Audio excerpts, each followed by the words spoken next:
Another boring day in LA. You know, it's not Hollywood like everybody thinks. There's nothing really crazy going on. I mean, same old boring LA. I never get to see any interesting cars or, you know, cars and coffee, car shows. It's just like, it sucks because you come here and you think it's all that, and you want to see some cool stuff. You want to see some Fast and Furious stuff, and I don't know what to do. I mean, I think I'm gonna move. What do you guys think?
For coming today. I know a lot of you left your families during the holidays to come up here.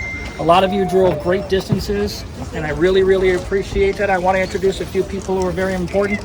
This is Margot. This is Julio, John's daughter. Margot and John were married for how many years? 6, 7 years. 6 or 7 years, and she was with him at the end. As you all know, this is a remembrance cruise for John Lapid. If you don't know his name, shame on you for not watching my videos. I mentioned that guy more than I mentioned the good Lord's name. But John was there at the very beginning. John loaned us his car, which was silver at the time, to the production of Fast and Furious, and essentially created history. His one condition was that they could have the car so long as they didn't paint it green. Then when he found out how much they were paying him, he said, you know, maybe it's all right. And so history was written. So this year is a remembrance of a couple things. It's the 20th anniversary of the year that we filmed the first movie. Nobody knew, including myself, that this movie was going to be a hit. Either the producers, the directors, nobody knew until the first night that it aired. Frankly, I thought the movie was going to go straight to DVD.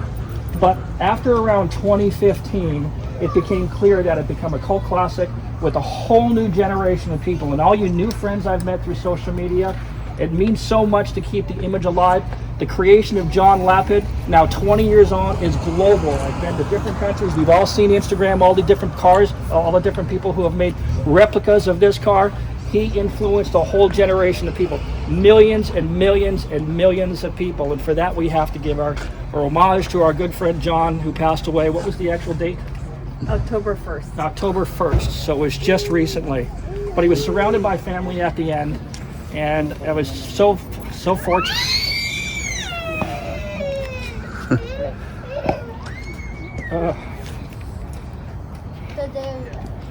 I was so fortunate to get John on tape last year and to have a discussion with him. I didn't even know he was sick, but he kept it to himself.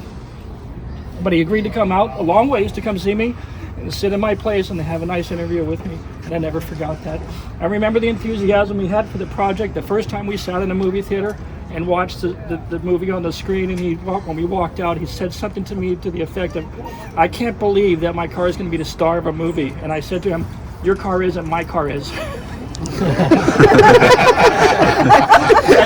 and then when I first saw the billboard for the Fast and Furious movie, I was driving on the way home from work. I was working in LA, and I only got a quick glimpse of it, and it was a green colored car on the billboard, and I was like, son of a bitch, they put it. I was really angry about that all the way home until I actually saw that it was my Supra painted green, which I'm still a little angry about. But anyway, it's been a long, long road, and the franchise has become what it is because of all of you people, all the people that you know, all the people that we know on social media. So I'm going to turn it over to Margot and to perhaps Julia to say a few words in remembrance of John. For me, I remember when John and I first started dating, he asked me to drive him to a movie premiere in Ontario. And the first thing he said to me was, "Don't drive behind me." And I'm like, why? You know, because this is the first time seeing the car, and then I couldn't ride in the car because it was a one-seater. And I'm like, this is lame. And so when I drove up to the freeway, he said, just don't drive next to me, or don't drive behind me, just drive like a couple of lanes next to me. And soon enough, as soon as we got into the freeway, all these cars were just swarming around him and revving and trying to race him. And I'm like, oh, I see. He didn't want you to drive behind him because the floor pan was going to fall out. And then he had random people coming up to his driveway taking pictures. So when we get home, he has to cover the car. And I'm like, why? And then just literally people were coming up and just standing in his driveway, and his mom's like, there's people out there.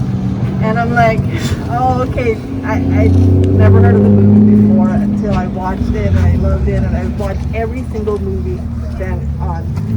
And so I wanted to thank you and everyone else here for supporting John. I mean, we would have been really, really happy to see this. And thank you from Julia and his family and friends. Thank you.